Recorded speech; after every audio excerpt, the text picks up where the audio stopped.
Section B 31મો પ્રશ્ન. બિંદુઓ -1 7 અને 4 -3 ને જોડતા રેખાખંડનું 2:3 ગુણોત્તરમાં વિભાજન કરતા બિંદુના યામ શોધો. હવે અહીંયા આપણે અંતવિભાજન વાળા સૂત્રનો ઉપયોગ કરવો પડશે. જે બે બિંદુઓ આપ્યા છે એને આપણે એ અને બી ધારી લઈએ. ધારો કે બિંદુ એ જેના યામ છે x1 y1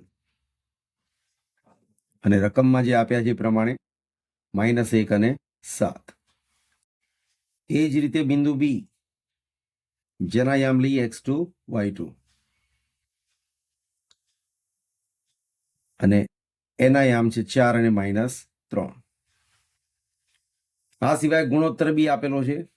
ગુણોત્તરને આપણે m/n વડે દર્શાવીએ તો ગુણોત્તર થશે 2/3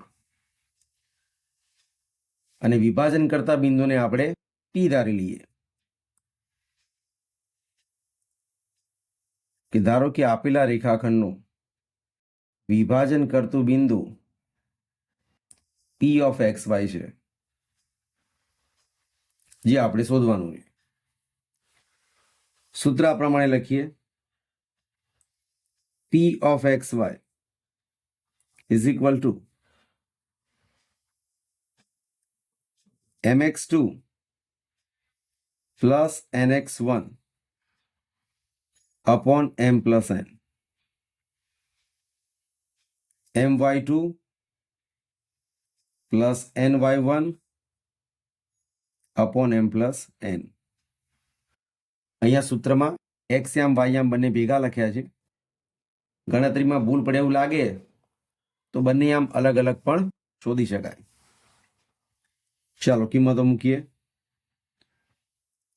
P of xy કિંમતો ધ્યાનથી લખવી. જેમ કે m, તો m એટલે ગુણોત્તર 2/3 છે, જેમાં m ની કિંમત 2 મૂકીએ. 2 ગુણ્યા x2, તો x2 ની કિંમત છે 4, 2 ગુણ્યા 4.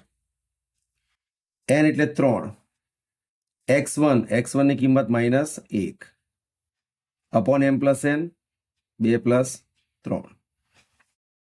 y યામમાં m એટલે 2, y2 એટલે -3 પ્લસ n 3 અને y1 7 છેદમાં m પ્લસ n 2 + 3. આ કિંમતો મૂકતી વખતે ખાસ ધ્યાન રાખવું, ભૂલ પડશે તો દાખલો ખોટો પડે. પ્લસ માઇનસ પણ ધ્યાનમાં રાખવા. ગુણાકાર કરીએ. 4 દુ 8, 3 એકા 3 પ્લસ માઇનસ -3 છેદમાં 3 + 2 5, 3 દુ -6 પ્લસ 7 તરી 21 છેદમાં 2 + 3 5. માટે P of xy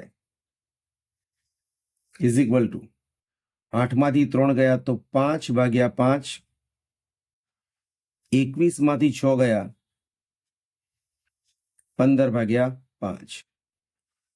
છેદ ઉડે છે, જવાબ છેદ ઉડાડીને જ લખવો.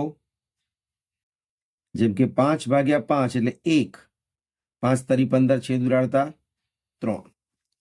તો અંતવિભાજન કરતા બિંદુના યામ 1 3 મળે. જવાબ લખી દઈએ. માટે રેખાખંડ AB નું 2/3 ગુણોત્તરમાં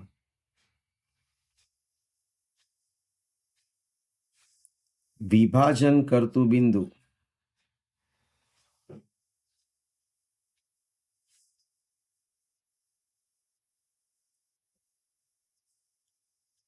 P ના યામ 1 3 છે.